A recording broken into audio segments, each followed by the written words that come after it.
yesterday. I mean, Greg Olson was in the booth for the Bills game. Kittle, right? Kittle. Did he make a joke about it and then just decided that it would become a day? It was Garoppolo who joked about it with Kittle. Okay. In 2018, and he's like, "What is it? Like National Tight Ends Day?" And it became a thing the 4th Sunday of October. And we had Trey McBride tweeting that he felt left out because the Cardinals were on bye. Didn't even get a chance to tough. perform. That is really too bad. Well, there it is. It's covered now. Yeah. Quick trip to Charlotte. Get in, kick their butts, leave. 40-9.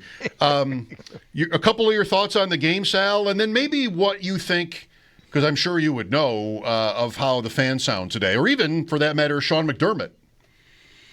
Well, however you guys want to take this, because there was a lot from McDermott a little while ago that I thought was really interesting. And Joe Brady, by the way, who also spoke. I think Bobby Babich may be speaking now or shortly, so I'm on with you guys, but we'll get that later. But I thought it was interesting, McDermott and Brady. Let's start with yesterday. You get into Charlotte, and man, what a scene in Charlotte. I mean, I said all week last week, every one of us knows multiple people who moved to Charlotte, North Carolina in the last 25 years, right? And it was, it really, Bills Mafia just represented. It was pretty crazy, guys. I'd say maybe more than half the stadium was Bills fans. It was that many, and they were loud. And, it was great to see them have something to cheer about early on as opposed to Atlanta when there were a lot of Bills fans there. The Bills just really came out and took it to them up front. They really did. And that was a good defensive line, especially interior for the Panthers, and a pretty physical offensive line with a really good running game, obviously. And the Bills dominated on both fronts, on both offensive and defensive lines. That's something you want to see, and that really allows you to just pin your ears back, get after the quarterback. Andy Dalton had no answers. He's not, Bryce Young moving around back there. When he tried, the Bills got after them. And from there, it just kind of snowballed, no doubt about it. Obviously, the passing game issues, the first half were pretty noticeable. Josh was 6 of 13 for 66 yards. He even said he felt that he didn't trust his feet in the first half. Things weren't going well. He was 6 for 6 in the second half, but that was only the third quarter. He sat the whole fourth quarter pretty much. They win 40-9, right? 31-point win in the NFL is great. No matter how you slice it, that's really, really hard to do. But I think we're all sitting here today going, yeah, that's great. But there's some issues still in the passing game that need to be addressed because it feels like, and I'll be the first to tell you, every game is different. You don't play the Chiefs yesterday, you play them next week. You don't play the Bengals, yesterday, you play them whatever week. But it feels like you're going to have to do more there because they're just struggling to find a way to throw the football the way it looks like it should be happening. Yeah, and I feel like I'm seeing your tweets. Obviously, we're not listening to McDermott. We were talking, I think, to Eric Wood while McDermott was speaking to you guys. But I feel like McDermott, if it's not too strong to say it this way, Sal, because I noticed yesterday in postgame very early on that he, first of all, clarified, just did not want his name attached to, we know you love to run the ball, and then talked about, being good at both things, like having an offense that can threaten you on the ground and through the air, and that obviously the passing game is a work in progress, and he's saying more about it today, and I feel like that is some effort by him to sort of change the way he's perceived, I think, within the fan base, because I think most people think this offense is what he wants. I agree with you, and I think that should have been squashed years ago. I mean, when Brian Daboll was here, and they started just throwing the ball a lot, and they have Josh Allen. He won league MVP, and no, it wasn't because he threw for 500 yards a game, but I don't know. I've covered and been around this coach enough where I just think those narratives should have been squashed years ago. Sean McDermott has always said. In fact, his quote last year was, "I believe what was it? Pass to win, pass to score, run to win," something like that. I don't know what it was, but he's always talked about having a two-dimensional attack. He's always talked about being able to do that. He's never shied away from having Josh Allen be Josh Allen and throw the football. That just hasn't happened. So I don't know why. I guess it's just because he's Sean McDermott and he's a defensive coach that people believe that, and because I think what's happening here is the results are kind of the perception is results driven, right? Look at them run the ball for 240. Why can't they pass it? Now, look, I agree with you. We'll get to that in a second. But man, they're so good at running the ball, and that's great. And I think that's what people say. Well, that's what Sean McDermott wants. Of course, every fan should want that. He also wants them to be able to pass the ball much better than what they are doing. And he, at the end of the day, as he said, you want to establish a line of scrimmage in order to do both. He said, we saw yesterday that we did that, the Bills, and they were able to run the football. But then obviously we saw we were not able to pass the football. And he said, here's his quote. At the end of the day, we've got to be able to throw the football. That's a big belief of mine. And philosophically speaking, the two-dimensional approach, whether throwing to running backs, tight ends, or wide receivers, we've got to be able to throw the football, or else you're going to end up sitting in a one-dimensional style of offense. You have to do both effectively in order to play at the high level we need to. I'll add one more thing on this. I would like fans to look at it as when the Bills are on defense. We talk all the time about should they play base or nickel. This is Sean McDermott saying from the offensive side. We want to make the other team have to play different ways because they don't know what to do because we can do both these things. Right. I mean, I can accept all of this in terms of what McDermott wants or what his philosophies are. But I think maybe even more interesting, what I find more useful at least, is that he is willing to be critical here and not give you a form of, guys, did you not see the final score? Right. I mean, like kind of how Bean was after the draft, and he was snotty about how 30 points a game, team record, all the things that they've done. And here's a 40-9 win after 2 straight losses, and he easily could have been difficult about. Today's not the day for me to guys. talk. I mean, we really didn't need to throw the ball more, but he is conceding that it's not to his standard or theirs, and that's really notable to me. I agree. I mean, is it messaging into the organization? Is it messaging to Joe Brady? I mean, he's the head coach, right? I mean, like, it could very well be. But I agree. It seems like he is making a concerted effort to let people know, I'm on board with we aren't throwing the ball well enough. We're not doing it well enough. There's a difference, too, right, between volume and efficiency. And I'm not going to sit here and tell you I think Sean McDermott wants to throw the ball 70-30. I don't believe that that's the case. And maybe fans want to do that, and that's where makes where people come from, whereas, well, he's a defensive coach.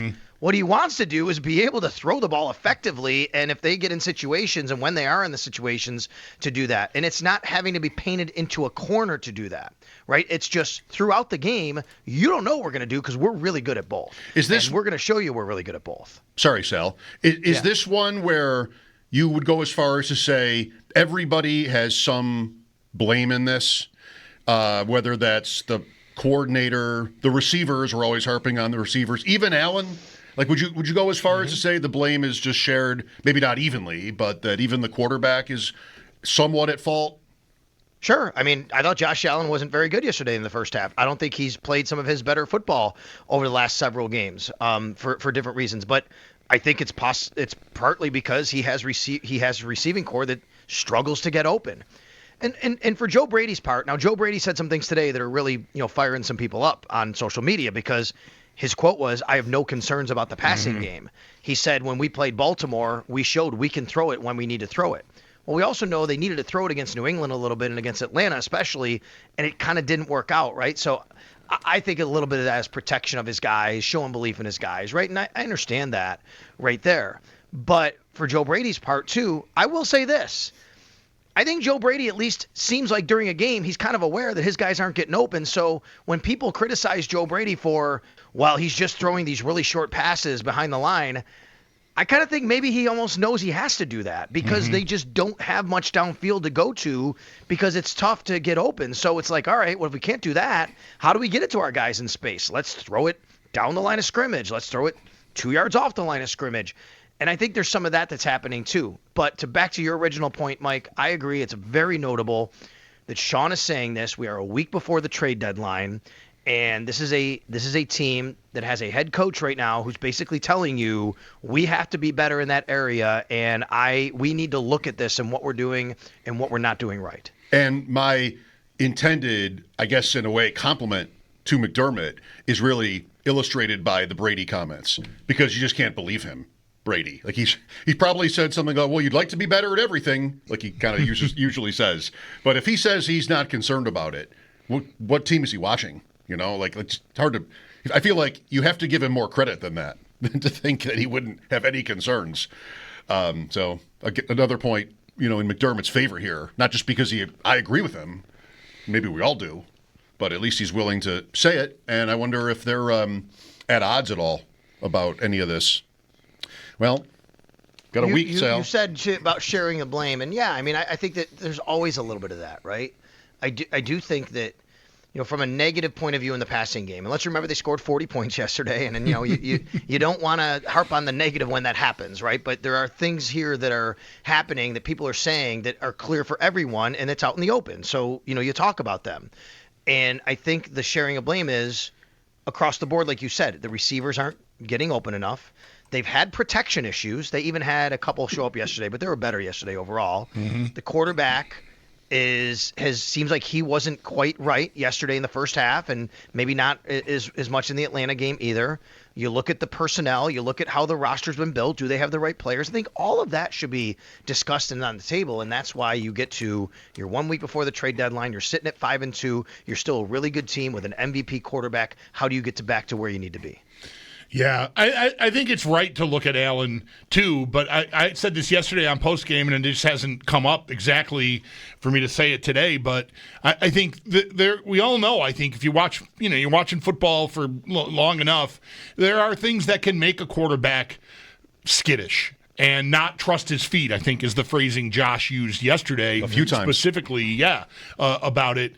And, one is pass rush, like we saw in the Atlanta game, and another, and these can be a combination of things in the same game, like the Atlanta game also, I think, would have been a situation where not enough guys were open often enough, but it can make you give up on things where guys are going to be open, but you don't trust because too often you're looking down there and nothing's presenting itself, and so then you start compounding your ineffectiveness by the quarterback maybe passing up opportunities because he gives up too quickly because he's getting conditioned to I'm just going to have to run around until someone breaks free because 1, 2, 3, 4, 5 steps, nothing. Okay, let me run around and see if we can get a broken play for 50 yards.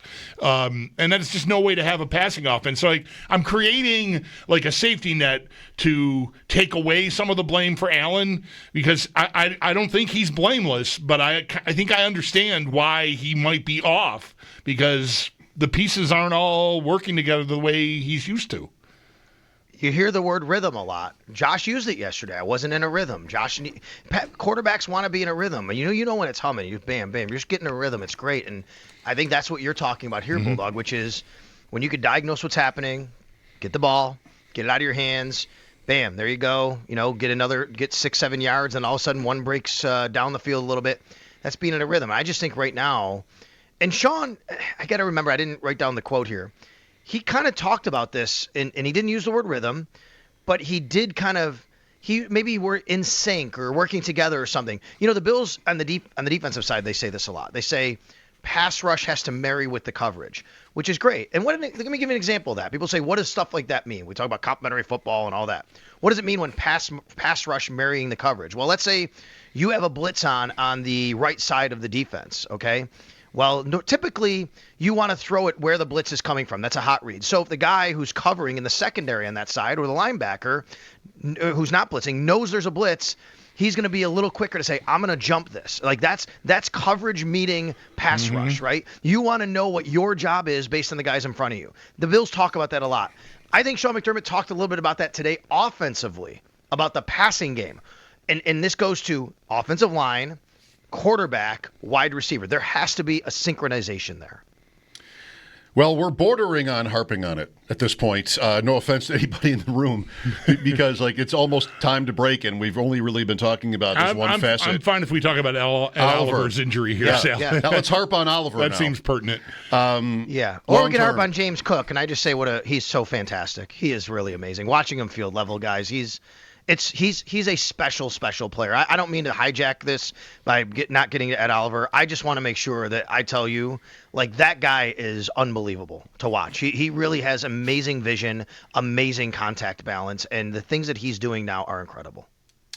Oliver, torn bicep, how long? Most of the season, but not. We're not calling him done, right? Indefinitely is the term used by Sean McDermott. The general consensus from the social media doctors and people like that, football doctors you read are probably regular season, chance for the playoffs. All right. Defensively, yesterday, they got through it. Nice to see Hairston play. Yeah. Poyer's on the field a lot in this game. Hoyt and Ogunjobi were needed, and they gave up 9. So and Hairston and Hancock got some snaps under them. And Hancock, right. So I'll tell you guys, I'm going to give the coaching staff a lot of credit for this one. I mean, I remember last Friday, I think I came on with you guys, and I said this. When Sean McDermott was on his radio interview with me on Friday, I think I told you guys how notable it was to me that unprompted he used the word personnel when I asked what self-scouting meant. I said, Sean, what does self-scouting mean? And he said, yeah, tendencies, what do they do? And he said, in personnel. And I'm thinking, he unpromptedly said that. Are they going to make personnel changes? I give the coaching staff credit for making personnel changes. They did. I mean, Max Hairston played, and he played right away. And that was a surprise to a lot of people, myself for sure. Jordan Hancock, bam, first series of the game, 3rd and 7, he comes in the game. He's on the field. That's a personnel change. They got more athletic. They got twitchier. They got faster immediately. He saved a touchdown, Hancock. He did. If that's Rapp or Poyer, that's a touchdown. That's exactly right. Michael Hoyt, we knew he'd play immediately, and I've been saying to you guys, I'm super excited to see because they have a plan for him, and everything came to fruition. Inside, outside, on the ball mostly, a little bit off the ball, I guess, here and there, if you want to call it that. But he was so good at really creating pressure and doing everything they needed him to do. Ogunjobi, he did his job very well. I think, and then the linebackers. I mean, I don't know if people realize that the Bills started 3 linebackers in this game. They started base because of personnel on the Carolina Panthers. The 3 linebackers were Shaq Thompson, Dorian Williams, and Joe Andreessen. I mean, even, Terrell Bernard, because he's recovering from an injury, dressed, he was available, but he didn't play. Matt Milano's still, nursing his injury. I mean, I'm just telling you, I give the coaching staff credit for, really having the stones, I guess, to make some of these changes and say, we're going to go this way and do it. And one thing we haven't talked about yet is it appears Sean McDermott is calling defensive plays right now. Yeah, I wanted to get to that. When he was asked about that after the game, the way he just so matter-of-factly said, we joint effort or we do it together, that's news to everyone, right? Yeah, and it was looking like it during the game, so it was asked about it. He was asked about it. He said, today, we do things together, and I think that's the right approach. Sharing information and tendencies. Said it went well Sunday against the Panthers. I mean, this looks like this is happening now. And in some capacity, Sean McDermott is involved in the defensive play calling, even if it's not outright him always doing it. But he's Bobby Babbitt still doing stuff. I just think defensively. Yeah, and let's get to the Oliver injury real quick. So it's a huge blow. It's a massive blow to the Buffalo Bills. He is a fantastic player. I'm not going to put a silver lining on it and say, oh, guy got injured, so let's look at it this way. I will say this, though. I think from what I saw yesterday, the one thing I'll take away that could be to calm you a little bit as a Bills fan is with the addition of Hoyt, they can still create pass rush, no doubt. And Ogunjobi is a good run defender. Now, Ed Oliver is a chaos creator. That's what he is. Mm-hmm. He's a chaos creator. He allows – he got in on that sack because of Hoyt and what he did, and then this is what you call – that's chaos right there. But without Oliver, you can still be good against the run with Ogunjobi, and you at least do have somebody in your pass rush ability there, a Michael Hoyt, to do some things. So – I'm not telling you it's a good thing they don't have Ed Oliver. Right, I think it's terrible. But I do think they're better equipped now to handle the loss of Ed Oliver than they were early in the season when he got hurt. I can definitely see that point. It's just a real shame that they just not have an opportunity before January, if at all, to have that whole gang on the field.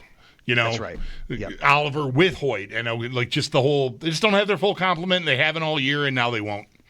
So it's not something they can overcome. I wonder, we opened up here talking about wide receiver and the passing game and, of course, the trade conversation. I would totally understand a defensive tackle addition now because Oliver is a big loss.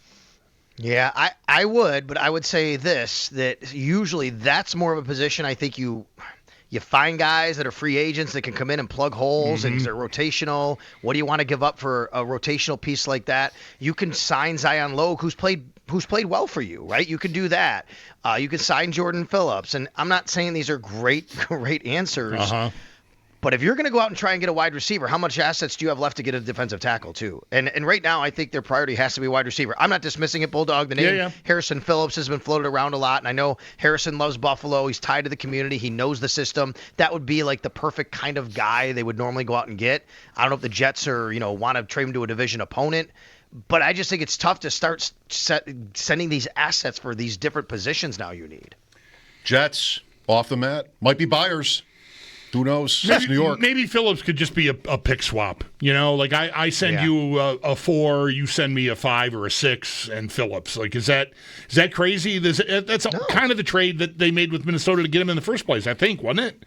Isn't that the trade that happened today with the Titans for Roger McCreary? Yeah. I think so. The Titans made a trade, and they just, swapped, late picks or something, right? Is that what happened? Something like that. I mean, I'm like, what is going on here? That was a weird trade for the Titans. It just seemed like, okay, well, we're not good, so let's just, let's trade a young, good player. I don't know. It's kind of weird. Sal, thanks. We'll talk later in the week. Okay, guys, thanks.